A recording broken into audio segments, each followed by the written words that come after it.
Welcome back my YouTube channel. जैसा कि बच्चों हम अपना 9th का सब्जेक्ट केमिस्ट्री का चैप्टर नंबर 1 पढ़ रहे हैं। आइए हम अपने इस चैप्टर को और आगे की तरफ बढ़ाते हैं। तो हमने अपना बेटा अवस्थाओं में परिवर्तन यानी पदार्थ की अवस्था में कैसे परिवर्तन किया जाता है सारे प्रोसेस को सीख लिया है। आइए हम अपने नेक्स्ट टॉपिक की बात करते हैं। तापक्रम के सामान्य मात्रक, कॉमन यूनिट ऑफ टेम्परेचर, यानी हमारे तापक्रम को मापने के कौन कौन से मात्रक होते हैं। तो याद रखना बेटा, तापक्रम को सामान्यतः सेल्सियस और केल्विन में पैमानों द्वारा मापा जाता है। सेल्सियस और केल्विन में निम्न संबंध होता है। इस संबंध को मत भूलना। 0 डिग्री बराबर 273 प्लस के मतलब केल्विन। तो 0 डिग्री पर हमारा तापमान कितना होता है? 273 केल्विन होता है। तो कैसे हम इंटरचेंज करते हैं, आइए इन चीज़ों के बारे में देखते हैं। जैसा कि आपके सामने रखा है बेटा, कि अगर हमारे सामने केल्विन पैमाने पर ताप हो, किस पर ताप हो? केल्विन पैमाने पर ताप हो। तो केल्विन पैमाने पर ताप बराबर सेल्सियस पैमाने पर ताप प्लस 273। यानी हमारे पास केल्विन पैमाने पर ताप हमें निकालना हो तो हम सेल्सियस पैमाने पर ताप और हम 273 को उसमें ऐड कर देते हैं। जैसे कि बर्फ का गलनांक बराबर 0 डिग्री, यानी बर्फ हमारी 0 डिग्री पर पिघलने लगती है तो उसका गलनांक कितना हुआ? 0 डिग्री प्लस 273 केल्विन। यानी बर्फ का गलनांक अगर हम डिग्री में देखें तो 0 डिग्री होता है, और अगर हम गलनांक केल्विन में देखें तो 273 केल्विन होता है। ऐसे ही जल का क्वथनांक, तो जल हमारा पता है बेटा आपको, जल हमारा 100 डिग्री पर बॉयल होता है। तो जल का क्वथनांक डिग्री में 100 होता है और केल्विन में 273 हम ऐड कर देते हैं, ये हो जाता है आपका 373 केल्विन। जैसे कि हमारे सामने एक उदाहरण लगा है कि 27 डिग्री का केल्विन मापक्रम में मान क्या होगा। यानी 27 डिग्री टेम्परेचर हमें दिया है, हमें इसको सेल्सियस में कन्वर्ट करना है। तो केल्विन मापक्रम में मान बराबर सेल्सियस पर ताप प्लस 273। तो 27 प्लस 273 ये हमारा हो गया बेटा 300 केल्विन। यानी हम इसको कन्वर्ट कर सकते हैं डिग्री को केल्विन में। जैसा कि एक उदाहरण मैंने आपको और दिया है, एक क्वेश्चन है आपका जिसमें क्वथनांक दिए हुए हैं। तो क्वथनांक जैसे कि डाई इथाइल ईथर का क्वथनांक 35 डिग्री दिया है, एसीटोन का 56 डिग्री दिया है, अल्कोहल का 118 डिग्री दिया हुआ है। अब हमें इन्हें केल्विन में कन्वर्ट करना है। तो डाई इथाइल ईथर बराबर 35 डिग्री प्लस 273, ये हमारा हो गया 308 केल्विन। एसीटोन का अगर हम करेंगे 56 डिग्री प्लस 273, ये हमारा हो गया बेटा 329 केल्विन। अल्कोहल बराबर 118 डिग्री प्लस 273, ये हमारा हो गया 391 केल्विन। तो इस तरह से हम अपना कन्वर्जन करते हैं केल्विन का डिग्री में और डिग्री का केल्विन में। तो डिग्री को जब हम बदलते हैं तो याद रखना 273 को ऐड कर देते हैं। थोड़ा इस तरह से हम डिग्री को केल्विन में चेंज करना सीख गए। आगे हम बात करते हैं, हमारा एक नेक्स्ट टॉपिक है जिसका नाम है गुप्त ऊष्मा, जिसको हम लेटेंट हीट कहते हैं।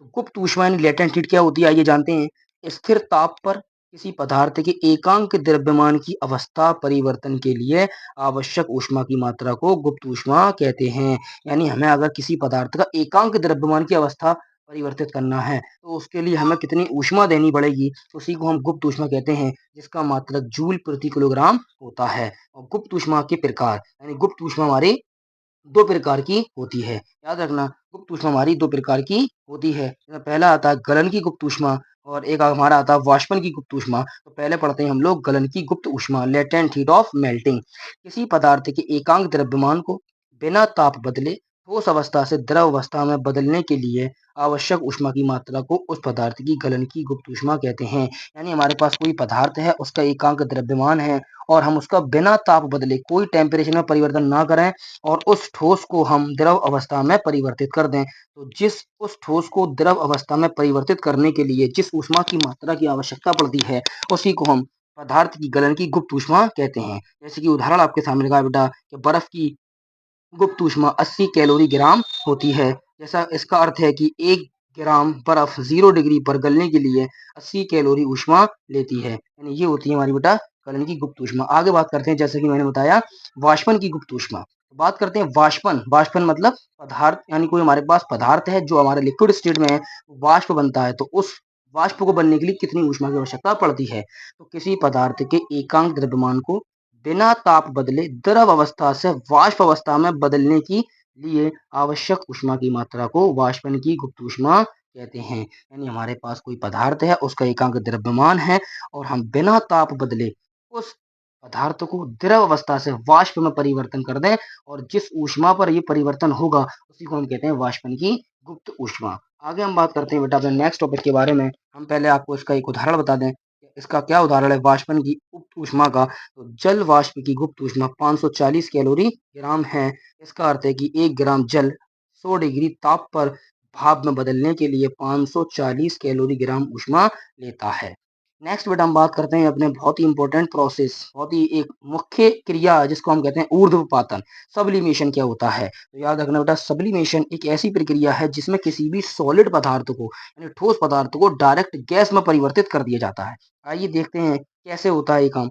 वह प्रक्रिया जिसमें ठोस पदार्थ द्रव में परिवर्तित हुए बिना ही सीधे गैसीय अवस्था में बदल जाता है, ऊर्ध्वपातज कहलाता है और घटना को ऊर्ध्वपातन कहते हैं। यानी याद रखना, कोई भी पदार्थ हो अगर वो ठोस से डायरेक्ट गैस में बदल जाता है तो पदार्थ हमारा ऊर्ध्वपातज कहलाता है और घटना हमारी ऊर्ध्वपातन कहलाती है। जैसा कि उदाहरण आपके सामने लगा बेटा, कपूर और अमोनियम क्लोराइड। तो कपूर और अमोनियम क्लोराइड जिसको हम नौसादर भी कहते हैं, ये गर्म करने पर सीधा गैस में परिवर्तित हो जाते हैं। अगली बेटा हम जो पढ़ रहे थे, अभी तक हम पढ़ रहे थे टेम्परेचर का प्रभाव यानी ताप का परिवर्तन का प्रभाव। अब आगे हम पढ़ते हैं बेटा दाब परिवर्तन का प्रभाव, कि हमारी अवस्था पे दाब परिवर्तन करने से क्या-क्या इफेक्ट पड़ता है। तो दाब परिवर्तन से पदार्थ की अवस्था परिवर्तन किया जा सकता है। यदि किसी गैस का कुछ आयतन एक सिलेंडर में भरा जाए तथा एक पिस्टन की सहायता से गैस को संपीड़ित किया जाए तो इसे द्रव में परिवर्तित किया जा सकता है। यानी दाब बढ़ाकर भी हम पदार्थ की अवस्था को परिवर्तित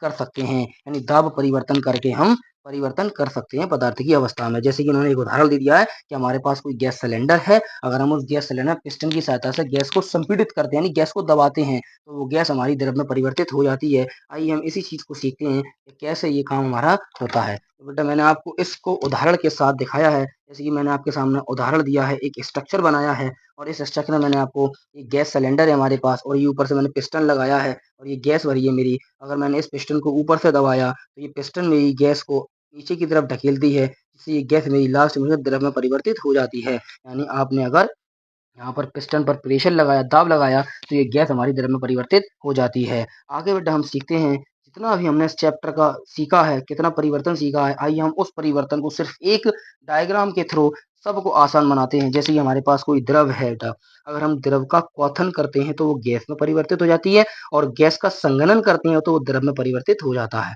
अगर हमारे पास कोई ठोस है, अगर हम उसको गलन करते हैं, गलाते हैं तो वो द्रव बन जाता है और अगर हम द्रव का हिमीकरण करते हैं तो वो ठोस बन जाता है। याद रखना बेटा, अगर हमारे पास कोई ठोस है, अगर हम ऊर्ध्वपातन करते हैं तो वो गैस बन जाता है और हमारे पास कोई गैस है, अगर हम उसका निक्षेपण करते हैं, क्या करते हैं बेटा, निक्षेपण करते हैं तो वो ठोस बन जाता है। और यही परिवर्तन हमने अपने चैप्टर के अंदर सीखे हैं।